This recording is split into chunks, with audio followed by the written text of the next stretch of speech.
I was in my bed and my bed left my hospital room and I'm traveling down the hallway. All of a sudden, I'm out of my bed. I'm in the stadium of light. It was so, so bright. When you're in that place, there's not a negative thought. I was immediately pushed back down into my body. And as I wake up, one of my sisters, Jill, was in there with me at the time. And she said, "You started spelling out KID." I kept going NAP. And I couldn't really figure out, why would I feel kidnapped?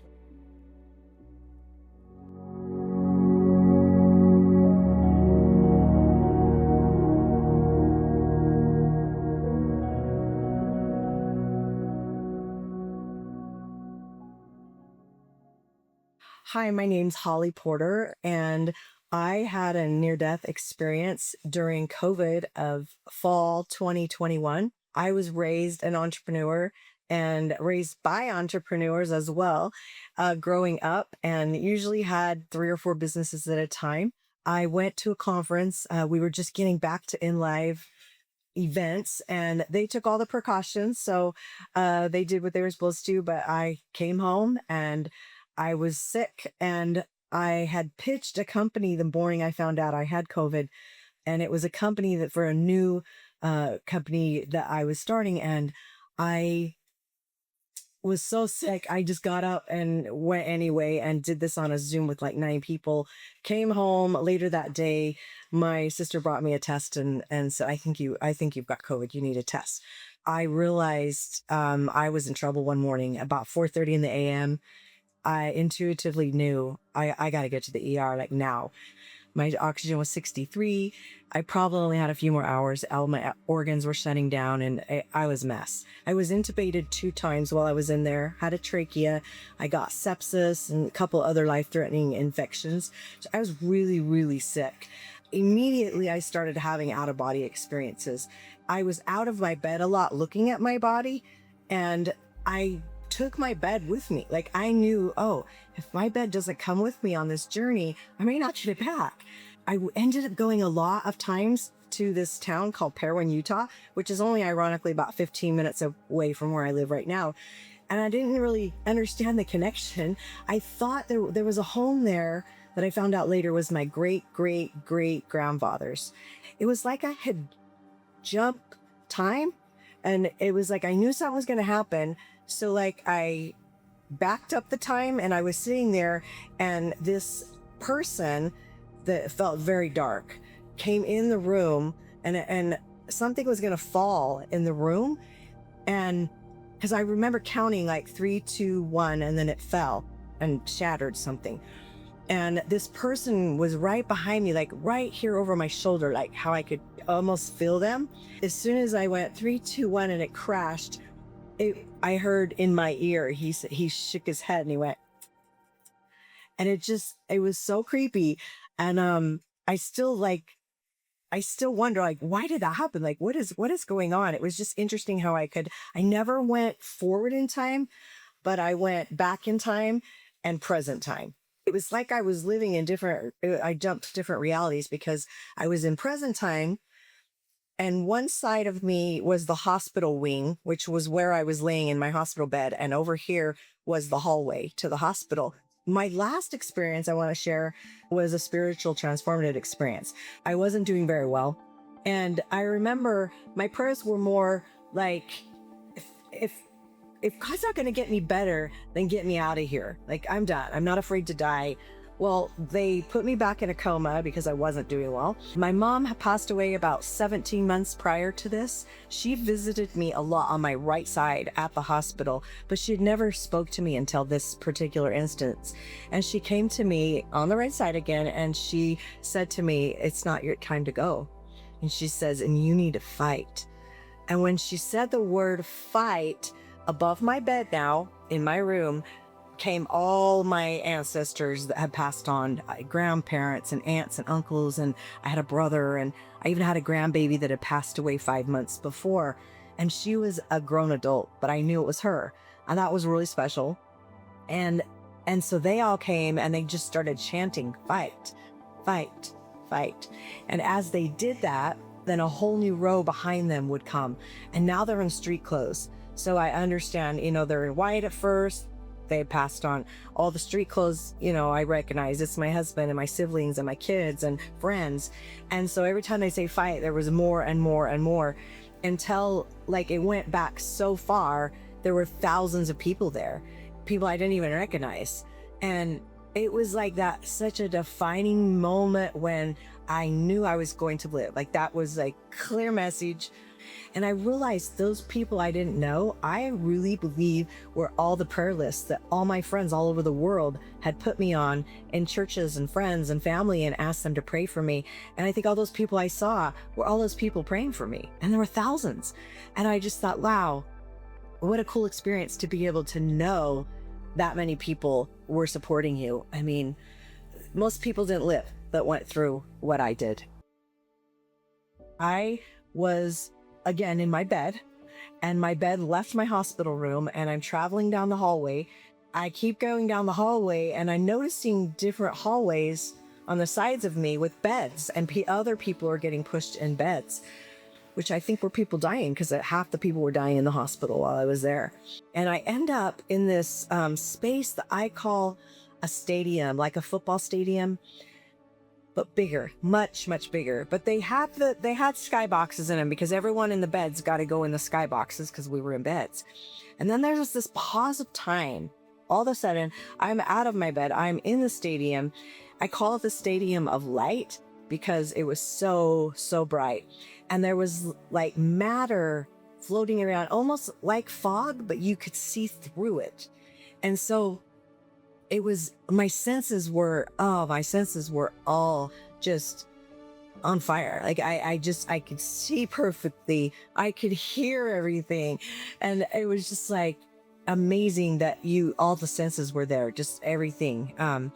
And I had lost all 5 senses while I was in the hospital. They tie your hands to the bed so you can't touch anything and pull your ventilator out. So I lost touch. Taste and smell was gone from COVID. I am legally blind without correction, so I couldn't see who anyone was unless they were about 8 inches in front of my face. And then they all wore the same color yellow hat and mask and gowns and gloves and eyewear. So everyone looked the same. And the ventilator somehow took 90% of my hearing away. So to be in this Stadium of Light and now be oh wow, my senses, they're not only back, they're on fire. And as I'm looking around, there's hundreds and thousands of people in the stadium. That's why it's way bigger than a football stadium. And I remember looking around and seeing feet. And then all of a sudden, from all 4 directions, I heard music. And it was the most angelic sound I had ever heard. And just prior to that starting, I remember having full-on conversations, years of knowledge almost given to me by just looking at someone. So telepathically, somehow we were communicating. And it's if I looked at someone, had a thought, I already had the answer before the thought was even through my head. And then the music starts, and I think the same thing. I think I'd never heard the songs, but I knew the words to all the songs.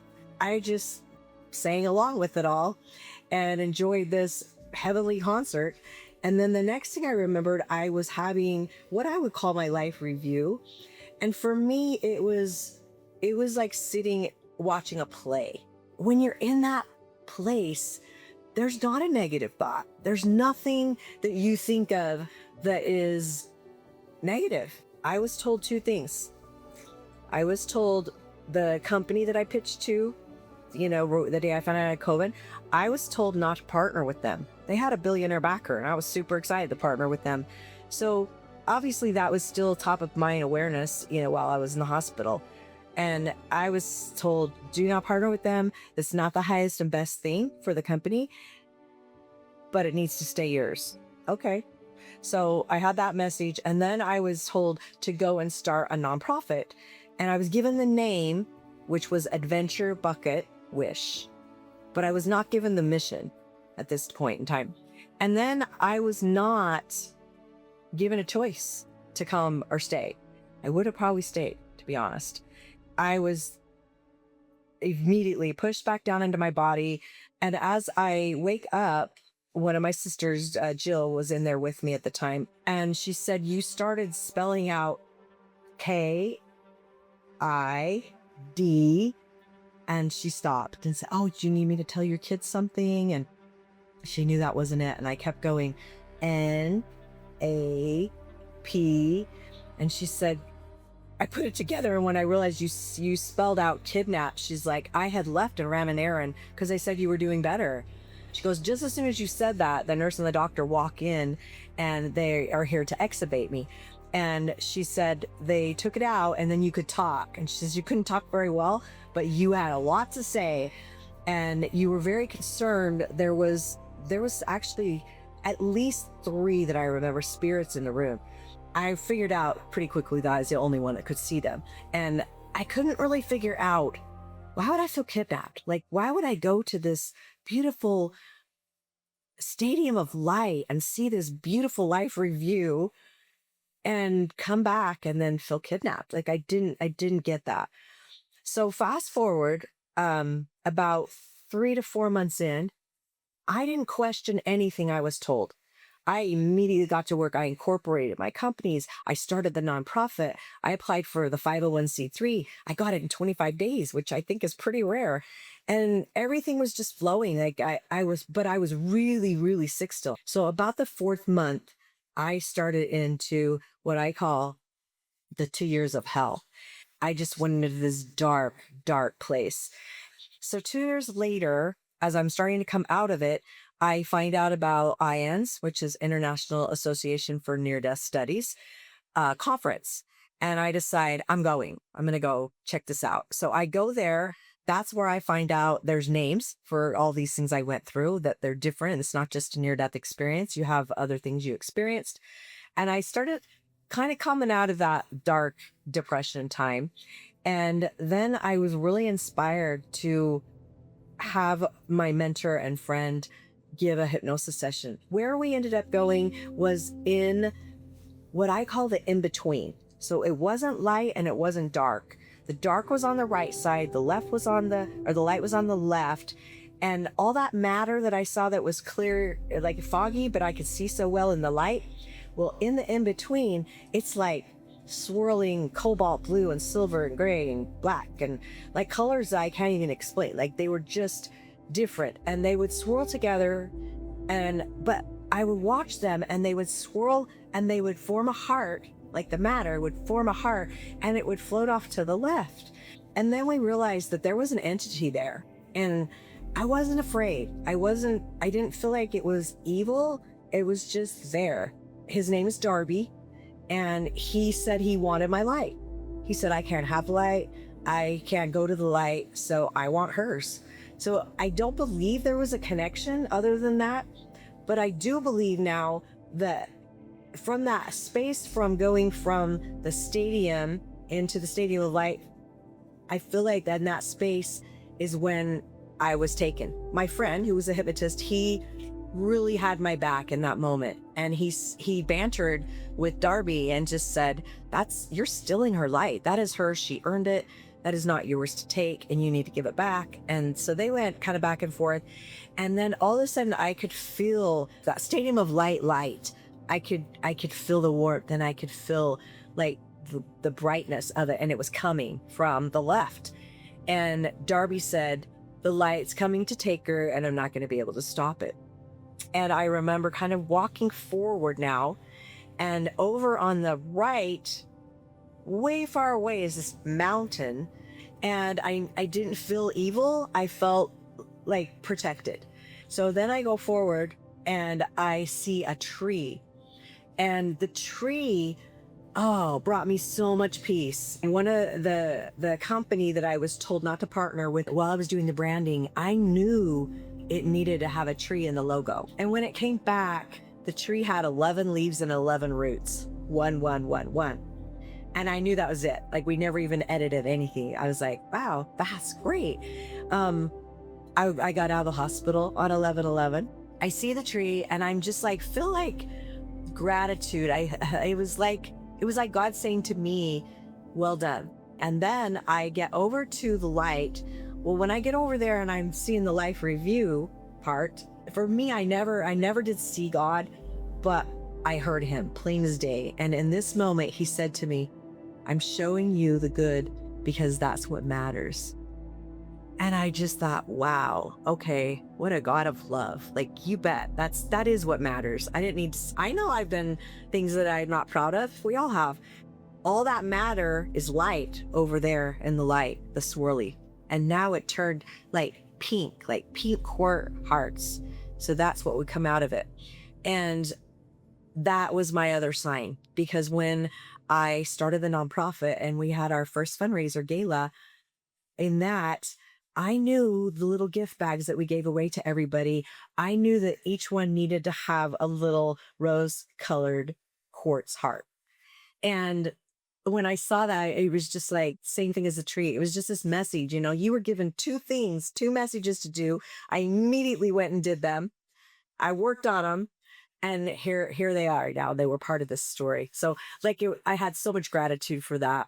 I was so grateful for these experiences because it took me out of that space and it helped me moving forward. When you are listening and you are ready to receive, it comes. And I felt like that was it for me. And the shift is surrender, hope, intuition, faith, and transformation. And that's what it was for me. It was a total life shift and changed everything about the direction I'm going and what's happening. And I feel like God handed me this life Bible and the ending was written and I just had to write all the pages in between. And that's pretty cool. I like, who gets that? And I feel like the story continues and more will be revealed when the time is right. When I saw the life review and I was told I'm seeing the good because that's what matters, this is the message I received after that. Love them where they're at. I would have taken the energy of the negative and it would have taken the judgment out of what I was going through. I would have reacted differently. I know it. And I wouldn't have got all those lessons. I needed to go through those 2 years to do the philanthropy I'm doing in the future. I needed to see the ick that I was in so that I can be what I call the fixer later. Like I really just want to be that person that can really help in the end with the nonprofits and the philanthropy work and things. And I know that's my true mission. And so it's like, if I wouldn't have seen that, I wouldn't have had the lessons. Surrender you have to do before you can get any further. We have to give up to realize that if you ask successful people, nobody's done it alone. And if they're telling you that, they're not telling you the truth, because we all need a leg up and a hand up and we all need help at times. So I feel like once you realize that you need that, and it's okay to not know all the answers and it's okay to let go. That is the beginning. And the end is transformation, and you can't have one without the other. And those are my bookends. And so I feel like for the first thing, if someone's listening that this could help you, is to realize that it's okay to let go of something that you're hanging on to and surrender.